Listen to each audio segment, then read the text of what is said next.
e thabo te atoto mina ene adia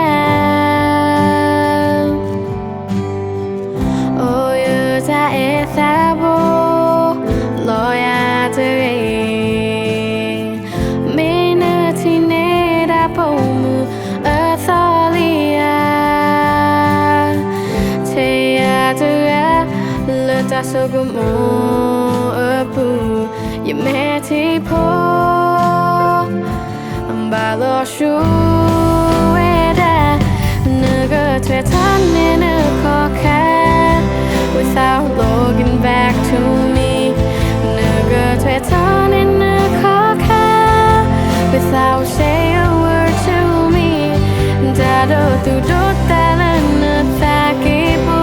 to ona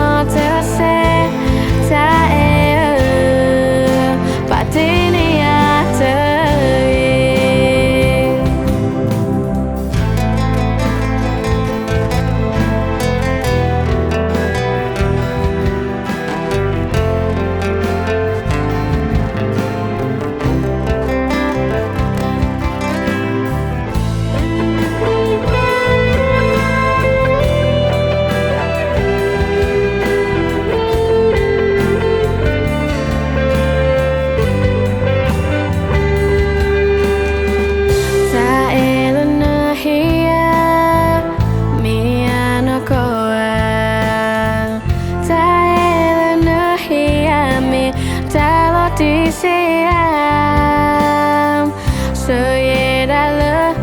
ne ko te ta mi ta to yo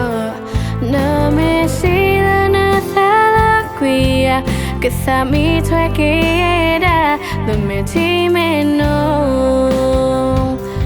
ne go thwe tan ne ne ko ka without looking back to me ne go thwe tan ne ne ko ka without saying a word to me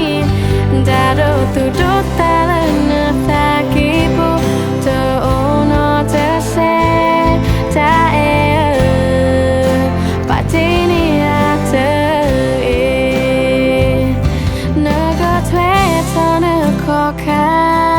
without looking back to me naga twe tana koka